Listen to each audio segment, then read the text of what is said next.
అందరికీ నమస్కారం అండి. ఈరోజు మనం శివల పద్మగారు రచించిన ఆలోచించండి అనే ఓ చక్కటి కథను విందాం.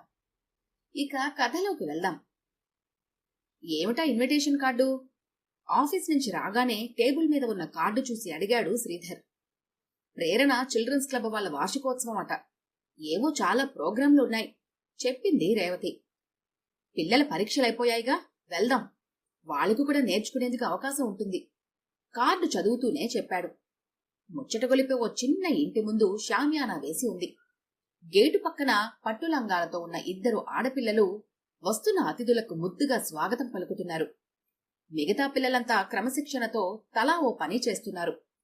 అనుకున్న సమయానికి నిమిషాలతో సహా కార్యక్రమం ప్రారంభమైంది.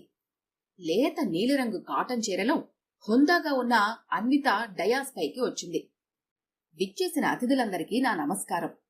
మేము మీకు తెలియపరిచిన ప్రకారం మీరు ముందు ఈ చిల్డ్రన్ క్లబ్ మెంబర్లైన కొంతమంది చిన్నారుల అమర్చిన ఎగ్జిబిషన్ చూడబోతున్నారు. మీకు నచ్చిన వస్తువులు కొనుక్కుంటే అది ఆ పిల్లలకు స్ఫూర్తిదాయకంగా ఉంటుంది. అదైన తర్వాత మన చిన్నారి కళాకారుల సాంస్కృతిక కార్యక్రమం ఉంటుంది. అందరూ ఎగ్జిబిషన్ చూడటానికి లేచారు. ఆ హాల్లోకి అడుగు పెడుతూనే అందరినీ ఒక్కసారిగా సంభ్రమం ఆవహించింది. పూసలతో అద్దాలతో చేసిన చిన్న చిన్న పెన్ స్టాండ్లు, క్యాండిల్ స్టాండ్ల దగ్గర నుంచి చక్కని పెయింటింగ్లు, ఏ పెద్దవాళ్లకి తీసిపోని విధంగా మలచిన ఆకృతులు, మనసుని ఆకట్టుకునే కలర్ కాంబినేషన్స్, ఇంత చిన్న బుర్రల్లో ఇంత ఆలోచన అని అబ్బురుపరిచే విధంగా ఉన్నాయి ఆ కళాకృతులు. ఇంకాస్త ముందుకు వెళితే చిన్నారి చేతులతో చెక్కిన చిన్న చిన్న శిల్పాలు దర్శనమిచ్చాయి. వారికి చేతనైనంత వరకు పర్ఫెక్షన్ తీసుకొచ్చే ప్రయత్నం కనిపిస్తోంది ఆ శిల్పాల్లో. కొన్ని శిల్పాలు ముద్దుగా తీరుగా ఉన్నాయి. అలా చూస్తూ పోతూ ఉంటే అనేక రకాల కళాకృతులు. పూసలు, కాటను, మట్టి, శంఖాలు ఒకటేమిటి, వారి చేతికి దొరికిన ప్రతి వస్తువులను జీవం పోశారు. మైనం, రంగులు, చమ్కీలు, పర్ఫ్యూమ్ కలిపి చేసిన కొవ్వొత్తులు. అవి పసిపిల్లల చేతుల్లో రూపుదిద్దుకున్నవి అంటే నమ్మశక్యం కావటం లేదు. వచ్చిన వారంతా ఆశ్చర్యానికి లోనే తర్వాత ఆ పిల్లల్ని మనసారా ప్రశంసించారు. అనుకున్న ప్రకారం సాంస్కృతిక కార్యక్రమం ప్రారంభమైంది. అందరూ పిల్లలే. Tabla, flute, electrical guitar, orchestra అంతా వారే ఉన్నారు. ఇద్దరు ఆడపిల్లలు, ఒక మగపిల్లవాడితో సంగీత కార్యక్రమం సాగింది. శాస్త్రీయ సంగీతాన్ని అంత బాగా నేర్చుకుని తమ గానమాధుర్యంతో శ్రోతలను పరవశింపజేసిన ఆ బాల కళాకారుల ప్రతిభ ఎందరినో అచ్చరువుందేలా చేసింది. వారి కార్యక్రమం పూర్తి కాగానే అన్విత డయాస్ పైకి వచ్చింది. ఆదరంతో మా ఆహ్వానాన్ని మన్నించి ఇక్కడికి విచ్చేసిన మీ అందరికీ నా హృదయపూర్వక కృతజ్ఞతలు. వయసుతో పని లేకుండా ఏ కళాకారుడికైనా కావాల్సింది చప్పట్లు, ప్రశంసలే. ఈనాటి మీ ప్రశంసలు వీరందరికీ ఎంతో ప్రోత్సాహాన్నిచ్చి ముందుకు నడిపిస్తాయనడంలో సందేహం లేదు. అదేవిధంగా వీరిలో అద్భుతమైన సృజనాత్మక శక్తి, కళ ఉన్నాయనడంలో మీరు నాతో ఏకీభవిస్తారనే నా నమ్మకం. ఇక్కడ ఎంతో మంది పేరెంట్స్ ఉన్నారు. వారిలో చాలా మందికి అనిపించి ఉండొచ్చు, వారి పిల్లలు కూడా ఇలా ఒక చక్కని కళతో ముందుకొస్తే బావుండు అనేది. ఇలా పెద్దలు కూడా ముగ్ధులయ్యేంతటి సంగీత కళాకారులైతే బావుండేది అని. అలా అనిపించినా ఆశ్చర్యం లేదు. అయితే ఇక్కడ నేను మీకు నిజాన్ని చెప్పాలి అనుకుంటున్నాను. వీరంతా కూడా చదువుల్లో వెనకబడిన పిల్లలు. కొందరైతే స్కూల్ వదిలేసిన వారు కూడా ఉన్నారు. అక్కడ ఒక్కసారి నిశ్శబ్దం అలపుకుంది. 2-3 క్షణాల తర్వాత చిన్నగా సంచలనం రేగింది. చిన్నపిల్లల క్లబ్గా మీకందరికీ పరిచయమైన మా ప్రేరణ సంస్థ స్థాపన వెనుక ఉద్దేశం వేరు. ఆశిష్ ఒక 10th క్లాస్ అబ్బాయి. అద్భుతమైన గొంతుని భగవంతుడు అతనికిచ్చాడు. స్కూల్లో ప్రతి వార్షికోత్సవానికి అతని పాట ఖచ్చితంగా ఉండేది. దురదృష్టవశాత్తు చదువులో కాస్త వెనుకబడి ఉండేవాడు. జ్ఞాపక శక్తి కూడా తక్కువ ఉండేది. అయితే పిల్లల్లో అది సహజం కనుక దాన్ని ఎవరూ పట్టించుకునేవారు కాదు. కానీ ఇంట్లో అతడికి చదువు గురించి ఒత్తిడి చాలా ఎక్కువగా ఉండేది.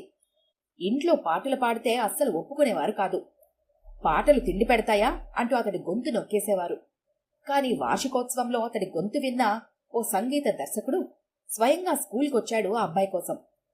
కాని ఆ ముందు రోజే 10th క్లాస్ ఆఖరు పరీక్ష రాసిన ఆ పిల్లాడు పరీక్ష బాగా రాయలేకపోయినందువలన తల్లిదండ్రులు తిడతారన్న భయంతో ఆత్మహత్య చేసుకున్నాడు.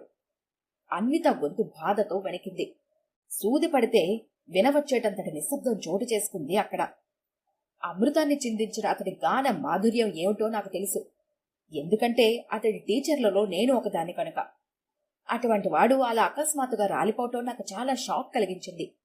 అప్పుడే నిర్ణయించుకున్నాను, ఇక మీదట ఎదుగుతున్న వారు ఎప్పటికీ ఇలాంటి నిర్ణయాలు తీసుకోకూడదు అని, వారికి ఆ పరిస్థితులు రాకూడదు అని.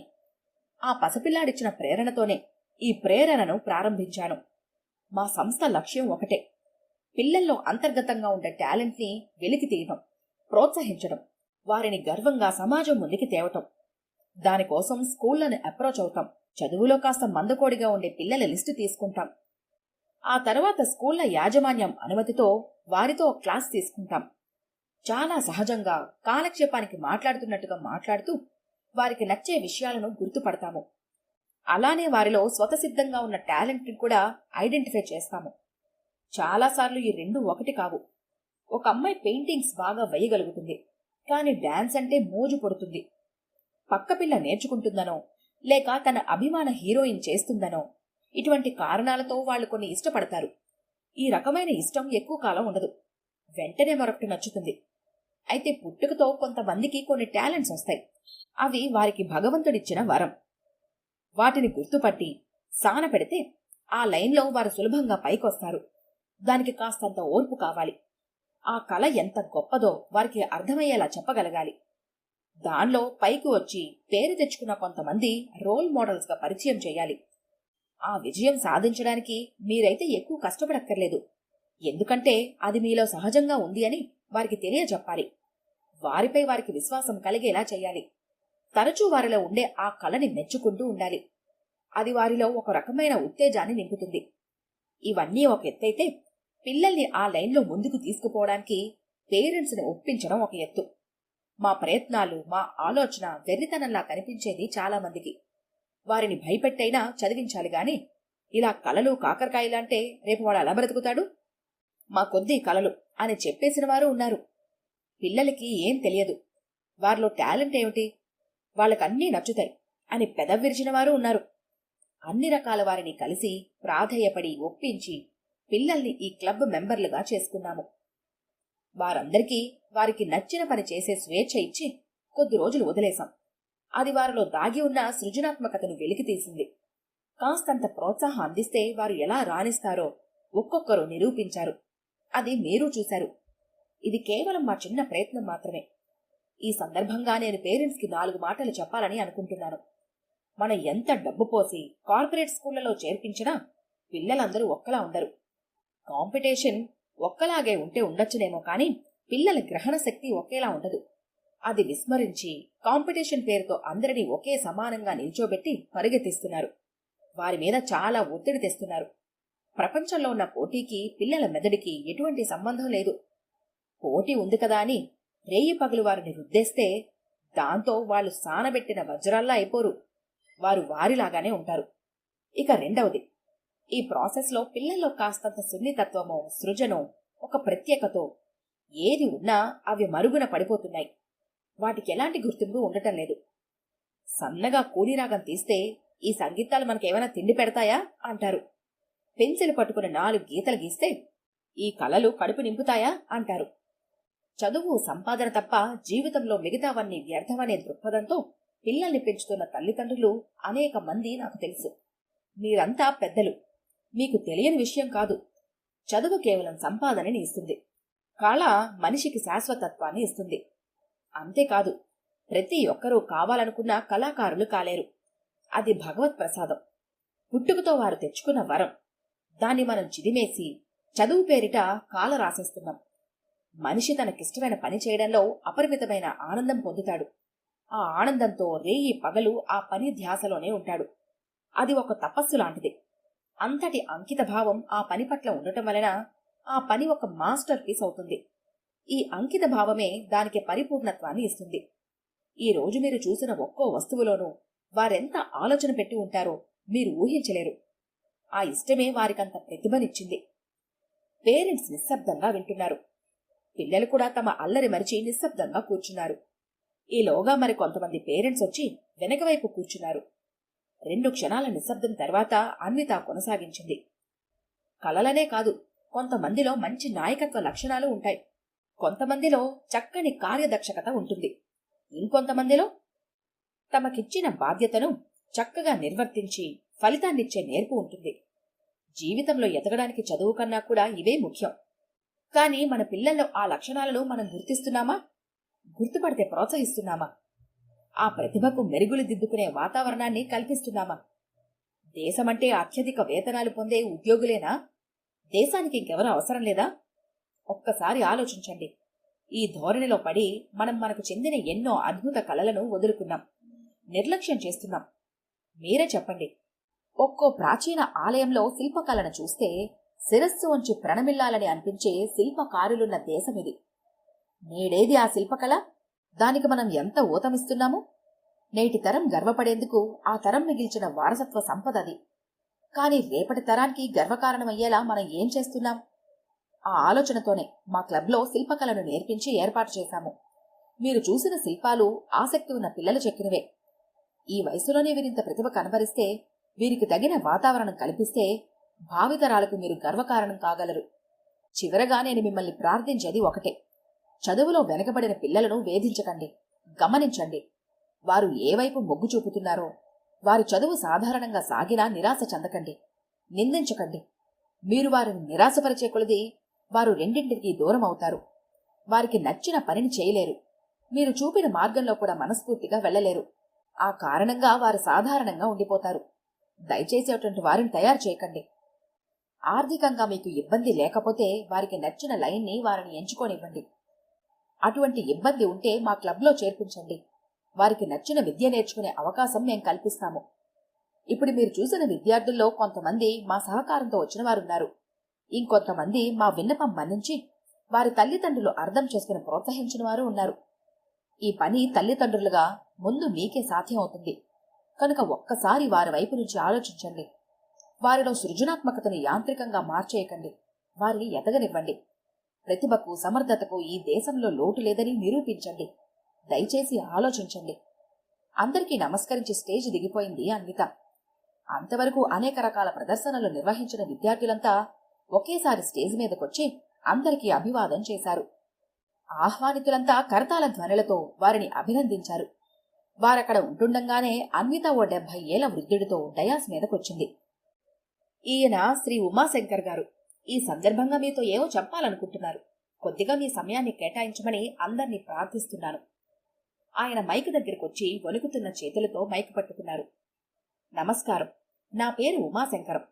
రిటైర్డ్ హెడ్ మాస్టర్ని. జీవితాంతం పిల్లలకు పాఠాలు చెప్పే టీచర్గా ఉన్న నేను నా జీవితానికి అవసరమైన పాఠం నేర్చుకోలేకపోయాను.